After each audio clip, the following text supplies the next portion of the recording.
नमस्कार दोस्तों, अंकुर बाबू study IQ SPN channel में आप लोगों का फिर से स्वागत है। मैं लोकेश कुमार आज आप लोगों के सामने मध्यकालीन भारत के इतिहास में नई श्रृंखला की ओर चल रहे हैं, जिसमें हमने अभी तक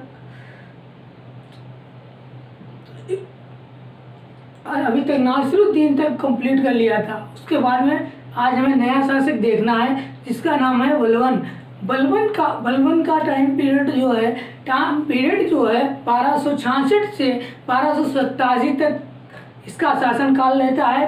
इसका नाम है बलबन, और बलबन के बारे में आज हम विस्तृत तरीके से चर्चा करेंगे। देखते हैं कि जो नासिरुद्दीन था, नासिरुद्दीन के शासन काल में बलबन का उत्कर्ष हुआ था। किसके? नासिरुद्दीन के शासन काल में जब बलबन का उत्कर्ष हो गया था तो क्या करते हैं, बाद में जब नासिरुद्दीन महमूद की मृत्यु हो जाती है उसके बाद में राजगद्दी पर बलबन संभालने को लगता है। जो राजगद्दी होती है वो शासन व्यवस्था होती है, उसको कौन सा संभालने लगता है? उसको बलबन संभालने लगता है। जब बलबन संभालने लगता है, बलबन की एक उपाधि होती है जो कौन देता है? उलुग खां। बलबन की एक उपाधि होती है।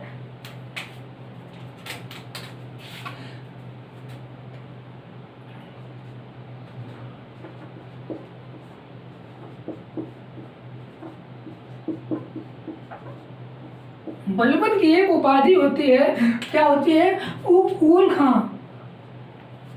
क्या होता है? उलू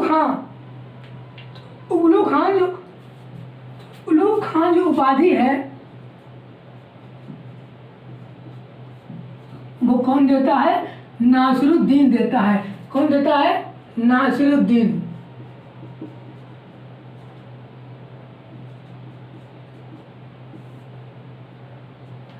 ये जो उलूग खां जो उपाधि थी बलबन की, उसको नासिरुद्दीन देता है। जब नासिरुद्दीन देता है और जिल्ले अल्लाह की प्रतिनिधित्व जो ये बलबन होता है, ये खुद को क्या बताता है? जिल्ले अल्लाह। जिल्ले अल्लाह का मतलब होता है ईश्वर के प्रतिनिधित्व। ईश्वर के प्रतिनिधित्व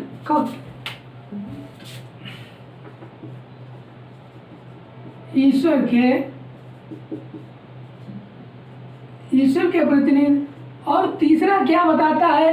तीसरा बताता है कि नियाबते खुदाई। नियाबते खुदाई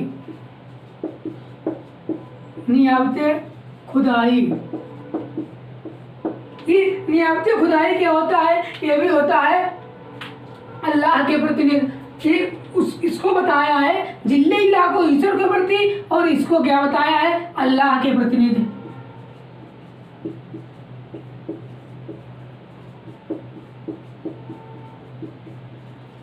जब इतना बता देता है और उसके बाद में फिर क्या होता है देखिएगा।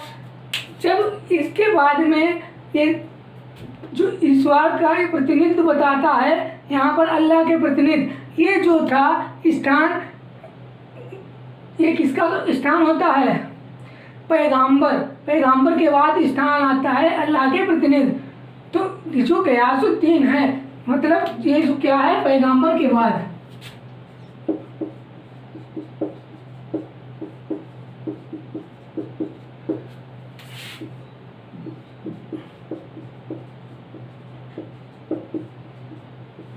फिर यहाँ पर जो होता है, जब पैगंबर के बाद में एक अपने नियाबते खुदाई प्राप्त कर लेता है, उसके बाद में पैगंबर ये गयासुद्दीन बन जाता है और अपने आप को एक क्या बताता है? फियासबाज वंशज का एक फिरदौसी शासनात्मक एक उच्च कुल का वंशज बताता है। क्या बताता है? फियासबाज का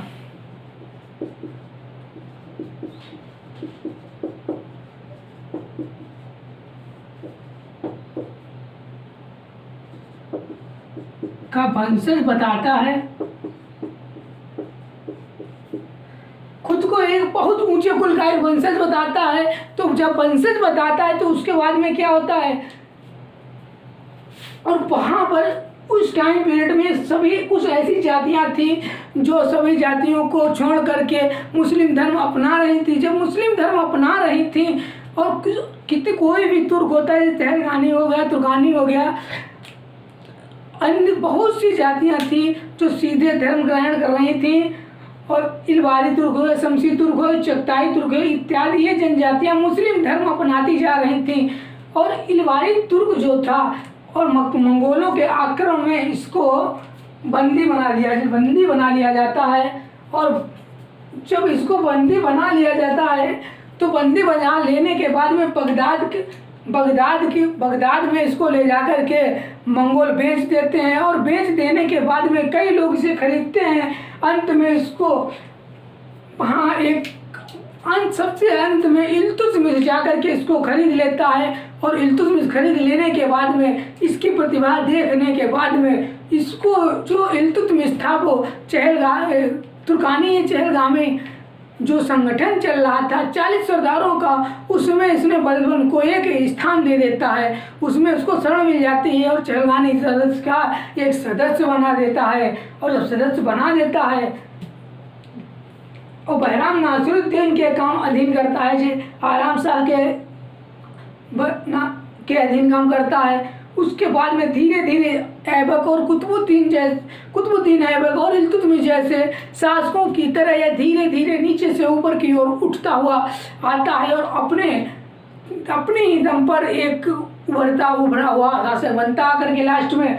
उसके बाद में क्या होता, सन 1266 में जब इसका शासन काल शुरू होता है, तो 1266 में तो इसे कई चुनौतियों का सामना करना पड़ता है कि जब शासन सत्ता में आता है तो इसको ऐसी बहुत सी चुनौतियां थी जिनका इसको सामना करना को पड़ता है। और उसमें कौन कौन सी थी, वैसे ऐसे कि पहली कौन सी चुनौती थी, पहली चुनौती थी विद्रोहियों का दमन करना।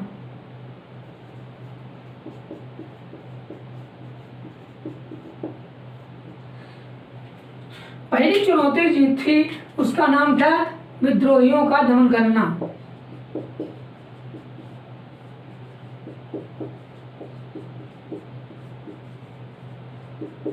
मतलब कि विद्रोहियों का दमन करने का मतलब क्या हो गया है, जो वहां के और उसके आसपास के जितने भी राज्य थे या जितने भी पड़ोसी देश थे वो खुद को एक स्वतंत्र घोषित कर रहे थे। जितने भी अड़ोस पड़ोस के क्षेत्र थे वो अपने खुद को स्वतंत्र घोषित कर रहे थे। और ये चीज शायद हो सकता था कि जब सारे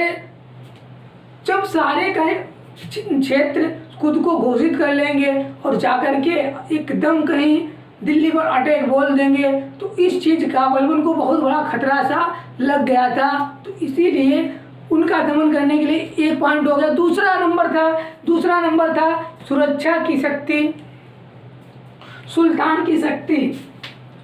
दूसरी चुनौती थी सुल्तान की शक्ति।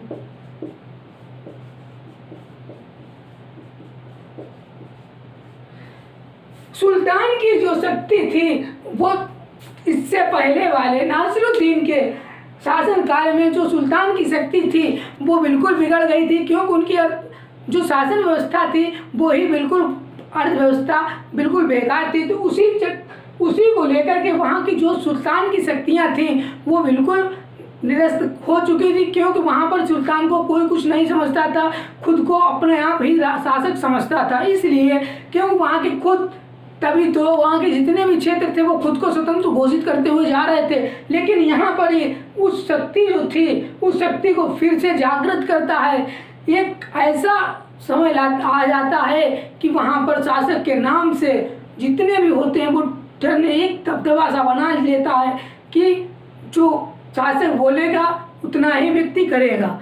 इस तरीके से ये नीति बनाता है। उसके बाद में जो होता है फिर कानून व्यवस्था बनाता है। तीसरी जो थी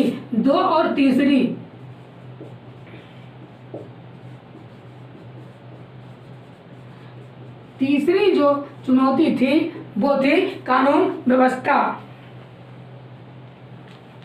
जो तीसरी थी वो हमारी थी कानून व्यवस्था। कानून व्यवस्था के अंदर क्या आता है, जैसे कि जो पहले यहाँ का शासन काल था वो पूरी तरह से छिन्न भिन्न हो चुका था। कोई उसमें जो वहाँ का शासन काल था उसमें कुछ रह नहीं गया था। जो मर्जी होता वो करिएगा, वो नहीं करिए, इस तरीके से उसकी जो कानून व्यवस्था थी वहाँ की, उसको लेकर के दिल्ली में के पड़ोस में मेवाड़ी कटेर, मेवाड़ी हो गए, कटेर लोग हो गए, इन लोगों ने विद्रोह करना शुरू कर दिया था। कहाँ पर? दिल्ली पर। जब दिल्ली पर ये सब विद्रोह कर रहे थे तो क्या होता है, तो कानून व्यवस्था जो थी वहाँ की वो नाकाम हो रही थी, जिससे दिल्ली सल्तनत का विघटन हो रहा था। जो दिल्ली सल्तनत थी उसमें कमी आ रही थी, दिन प्रतिदिन उसमें कमी आती है।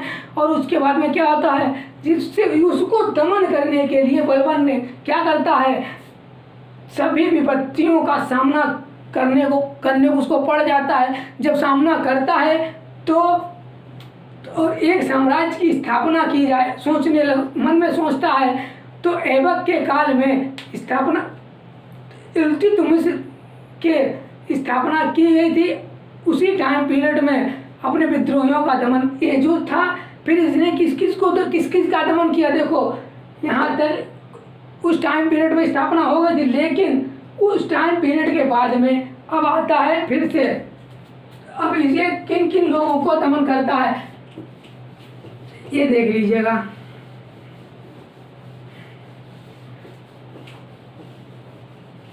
एक तो मेवाती है, जो लोग थे मेवाती, उनका भी ये दमन कर देता है। मेवातियों का दमन करता है। नंबर 1 मैंने क्या बोला, मेवाती। नंबर 1 मेवाती, अपने विद्रोहियों का दमन करना।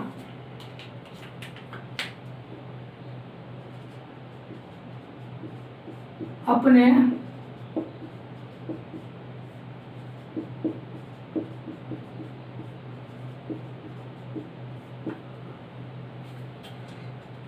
देखिए पहला हमने क्या बताया, पहला जो है मेवाती, जो मेवाती लोग थे, इसने मेवाती लोगों को एक बहुत ही कायदे से उन लोगों को वहां से दमन करता है। दमन मतलब उनको परास्त करता है। कैसे? वृक्षों को काटकर,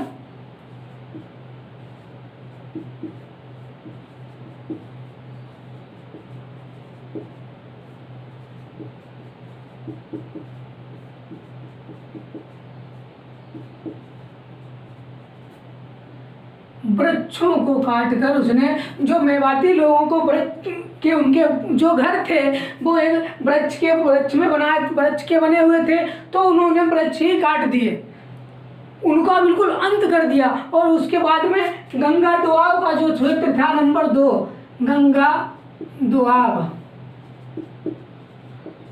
दोआब के जो लोग थे, वहां के जो लोग थे, उनके लिए क्या करता है, उनको क्या करता है, आज्ञा ना मानने पर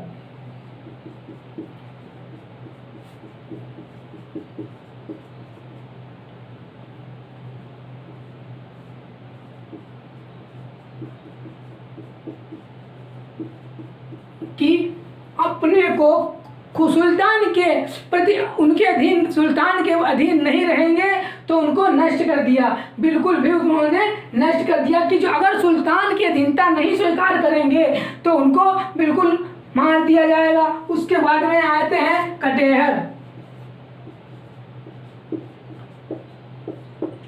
तीसरे नंबर पे कटेहरों का दमन करता है, और कटेहरों का दमन करता है, कटेहरों को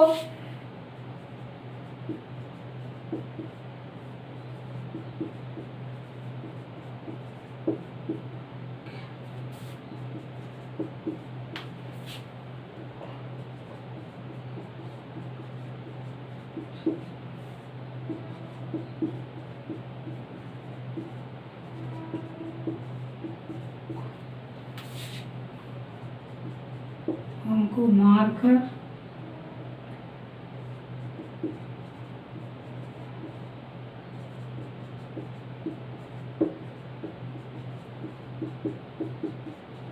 जो कटिहर थे, कटिहरों ने अधीनता नहीं स्वीकार की, और वो जब नहीं स्वीकार करते हैं तो क्या किया जाता है, कटिहरों के गांव में जितने भी लोग थे उनको मारकर गांव के बाहर बिल्कुल एक चट्टा सा लगा देते हैं, बहुत ऊंची सी दीवार बना देते हैं। और उसके बाद में फिर सल्टरेज, लास्ट में आता है सल्टरेज।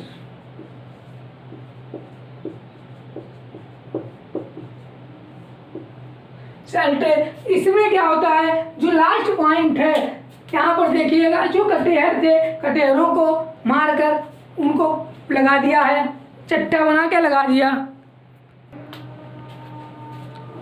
देखिए सल्टरेज जो था यहाँ पर घोड़े प्राप्त किए, अफगानिस्तान के और बीच में पड़ता है। तो वहाँ पर क्या होता है, यहाँ बहुत ज़्यादा विद्रोह चल रहे थे, और विद्रोह चलने के बाद में यहाँ पर जो बलबन था ये भी हमला कर देता है, पाकिस्तान के नामक खान पर दमन करता है, जहाँ पर इसे इतने सारे घोड़े मिल जाते हैं, सल्टरेज में इतने घोड़े मिल जाते हैं कि मार्केट में जो मंडी हो जाती है घोड़ों की, इतने ज़्यादा घोड़े हो जाते हैं कि जैसे कि कोई घोड़ा लेने वाला ही नहीं है। उसके बाद में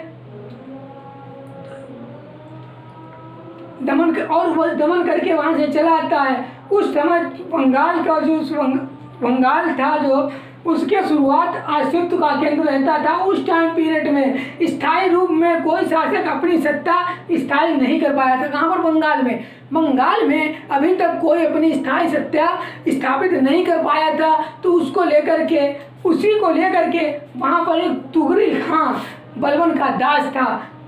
बलबन का जो दास था, यहाँ से नया पॉइंट है, बलबन का दास होता है, उसका नाम है तुगरिल खां। तुगरिल खां ये क्या करता है, ये जाके बंगाल पे हमला बोल देता है। जब हमला विद्रोह कर देता है तो बलबन जो होता है वो इस पर हो जाता है नाराज।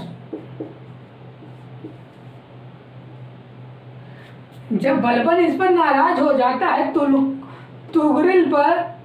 जब तुगरिल पर नाराज हो जाता है, क्योंकि और तुगरिल जो होता है वो अपने यहाँ से अपने दूसरे व्यक्ति को भेजता है कि जाइएगा तुगरिल खां को बंदी बनाकर ले आइएगा मेरे पास, और अब जाकर के बंगाल पे रहिएगा, वहाँ पर शासन करिए, तुगरिल खां को वहाँ से ले आइए बंदी बनाकर। तो क्या होता है, इसी को लेकर के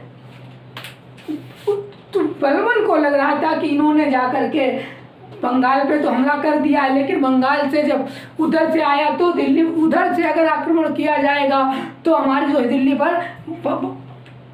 दिल्ली पर आक्रमण जब किया जाएगा तो वहाँ पर खतरा सा मंडराने की उम्मीद उसको लग रही थी बलबन को। उसको इसी वजह का भय था, इसलिए उसने अपने यहाँ से दूसरे व्यक्ति को, वो भी एक तुर्कानी चेलगानी का सदस्य था, उसको भेजते हैं बंगाल के दमन करने के लिए, आमीन खां जिसका नाम होता है। दूसरा किसको भेजते हैं, आमीन खां को भेजते हैं। आमीन खां को भेजते हैं और ये जो होता है जाता है। जाने के बाद में ये कहाँ का होता है, अवध का सूबेदार होता है। अवध का सूबेदार है।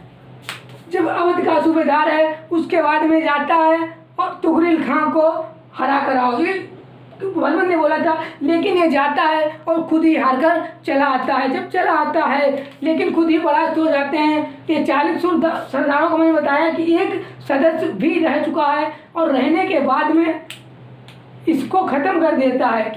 जब ये वापस आता है तो इसको बलबन ख़त्म कर देता है। ख़त्म करने के बाद में फिर आमीन खां को मार कर इसकी लाश टंगवा देता है, जो यहाँ का अवध के गेट पर टंगवा दी जाती है लाश, इनको मरवा के इनकी लाश टंगवा दी जाती है। फिर क्या करता है बलबन जो स्वयं होता है, बलबन खुद अपने आप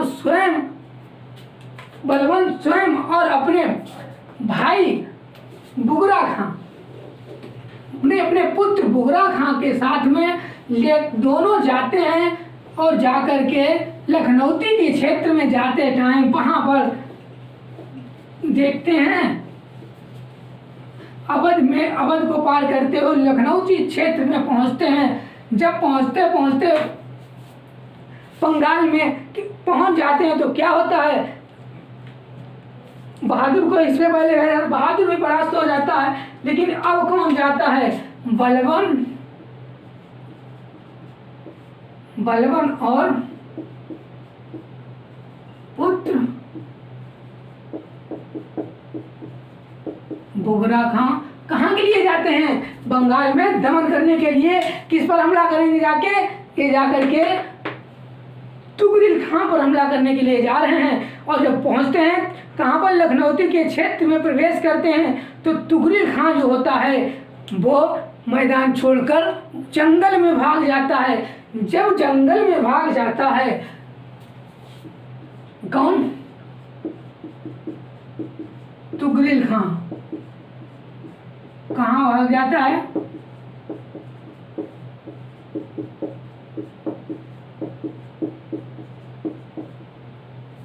जंगल में भाग जाता है मैदान छोड़कर।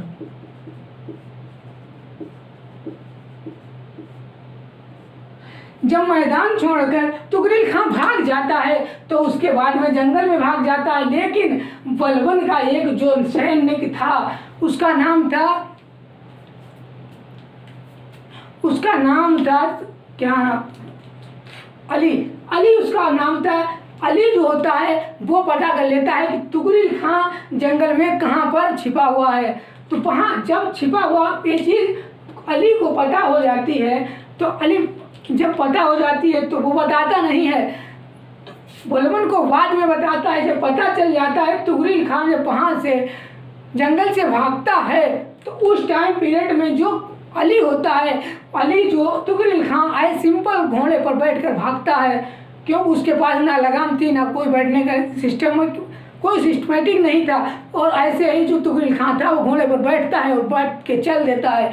जब चल देता है तो अली होता है जो इसका सैनिक है बलबन का, वो जा करके उसकी कुल्हाड़ी गर्दन पे कुल्हाड़ी मार देता है तुगरिल की, और तुगरिल की हत्या कर देता है। जब हत्या कर देता है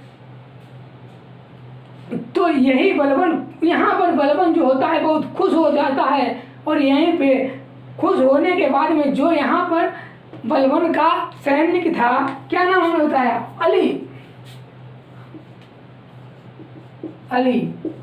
अली कौन है, सैनिक है। सैनिक पर बहुत ही खुश हो जाता है, और खुश होने के बाद में इसको तुगरिल कुश की उपाधि दे दी जाती है।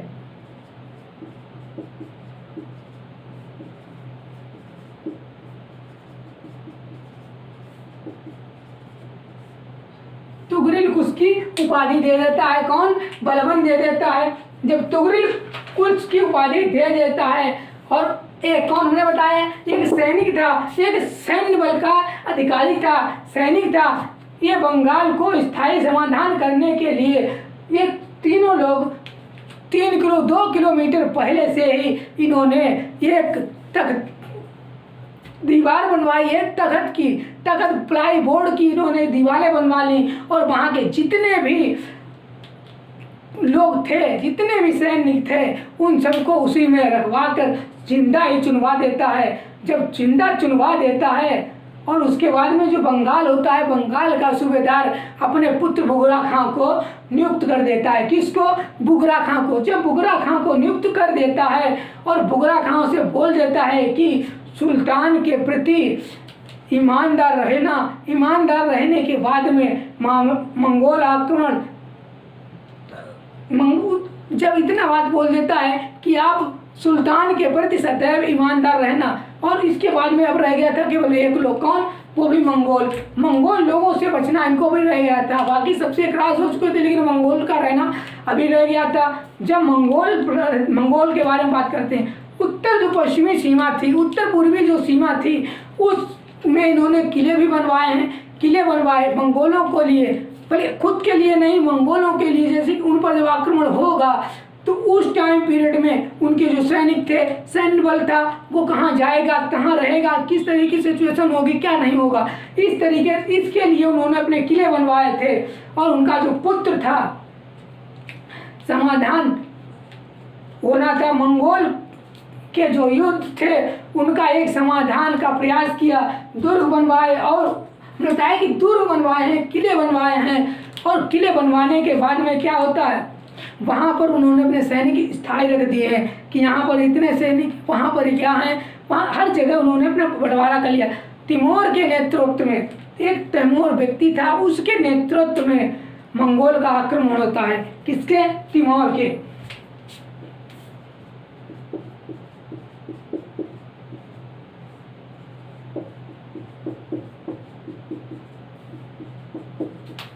मंगोल का आक्रमण हो जाता है।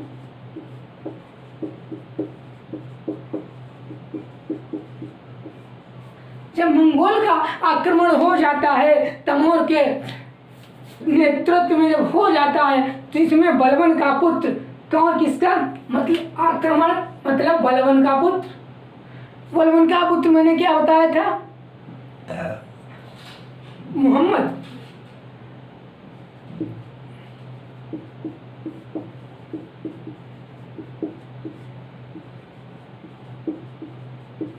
बलबन का पुत्र एक मोहम्मद है। मोहम्मद क्या करता है? मोहम्मद इस विद्रोह का दमन करने के लिए जाता है। जब इसका दमन करने के लिए जाता है और वहां क्या हो जाता है, ये मार दिया जाता है।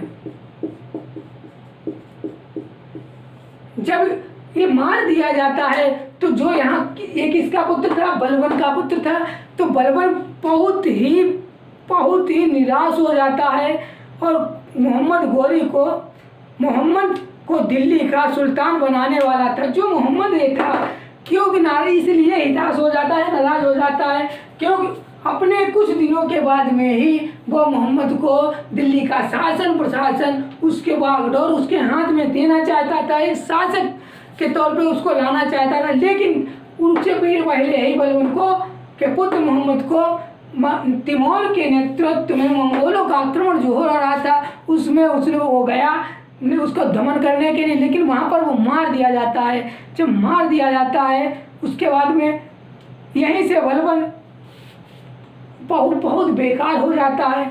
और बाद में मोहम्मद था, इसका जो पुत्र था वो कौन था? जो मोहम्मद था, मोहम्मद का जो पुत्र होता है वो होता है कै खुसरो। क्या बताया मैंने? कै खुसरो। कै खुसरो का नंबर आता है शासक बनने के लिए। लेकिन यहाँ पर क्या होता है, अमीर वर्गों को ये चीज भी नहीं भाती है और सुल्तान नियुक्त कै खुसरो को सुल्तान नियुक्त करने के किया जाता है। किसके? बलबन के अकॉर्डिंग। तो बलबन के अकॉर्डिंग कै खुसरो को सुल्तान बनाया जाता, लेकिन क्या हो जाता है, बलबन की मृत्यु हो जाती है सन 1887 में।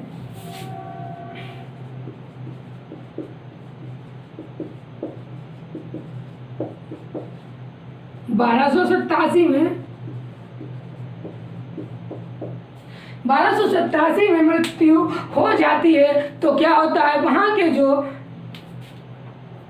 अमीर वर्ग थे, अमीर वर्ग के जो लोग होते हैं वो क्या करते हैं, कै खुसरो को नहीं सुल्तान बनाते हैं, और कै खुसरो को सुल्तान ना बनाकर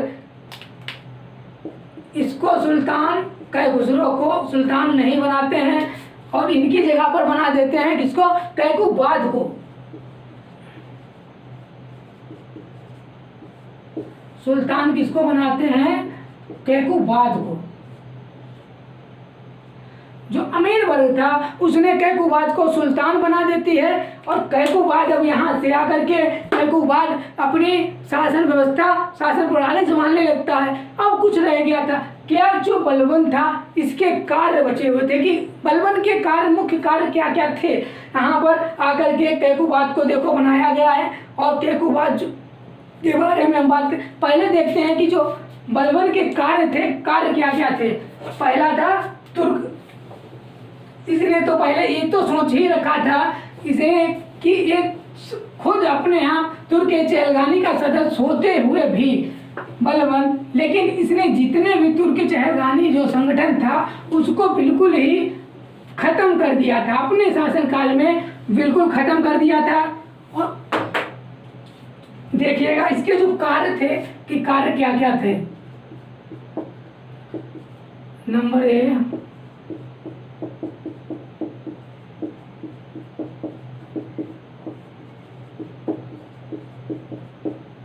चहलगामी का दमन कर दिया। जिस एक तुर्क के चहलगामी जो था उसका दमन कर दिया।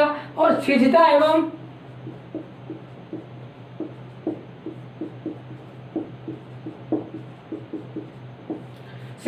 उपवास शुरू किया। मतलब सिजदा जो होता है वो क्या होता है?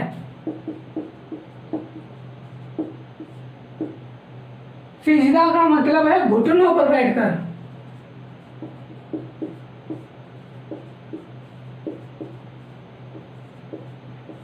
घुटनों पर बैठकर सिर झुकाना।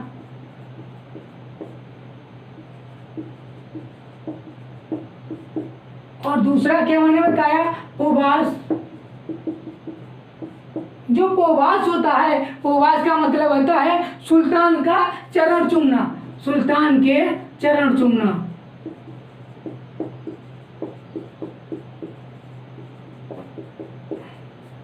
ये दोनों चीजें हो गई। और उसके बाद में क्या होता है? नवरोज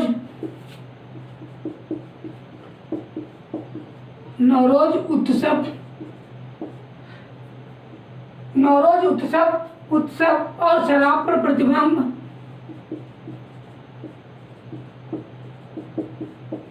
शराब पर प्रतिबंध। नंबर 5, शराब पर रिझने पर प्रतिबंध लगा दिया। और उसके बाद में गुप्तचर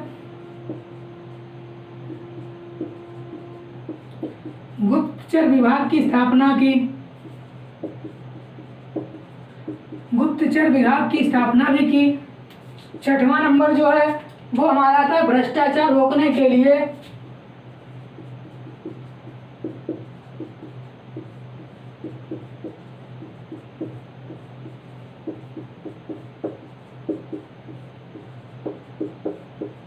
अधिकारी की नियुक्ति।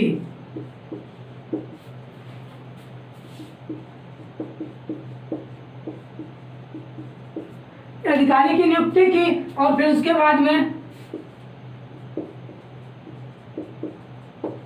नियामतें हो गई। नियामतें खुदाई। और जो 8वां है, और 8वें में क्या होता है था? दुर्गों का निर्माण या किलों का निर्माण।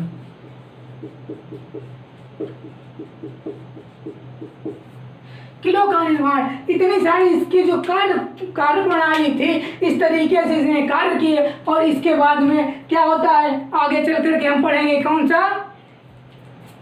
आगे चल के हम देखेंगे कैकुबाद आते हैं। और कैकुबाद के बाद में आते हैं कैमर्स। ये 2 साल से बचे हुए। खैर इनका कुछ ज़्यादा पूछा नहीं जाता है, लेकिन एक हम आप लोगों को एक लगातार कंटिन्यू बिल्कुल भी कोई टॉपिक छोड़ेंगे नहीं, डिटेल में बता देंगे। तो इनको भी अगले वीडियोस में देखेंगे। आज तक के लिए मैंने बलवन कंप्लीट कर दिया है। और वीडियो देखने के लिए बहुत बहुत धन्यवाद। ज़्यादा से ज़्यादा वीडियो को शेयर करते रहें अपने फ्रेंडों के साथ में। लाइक करें, शेयर करें और सब्सक्राइब करें। वीडियो देखने के लिए धन्यवाद। Thank you.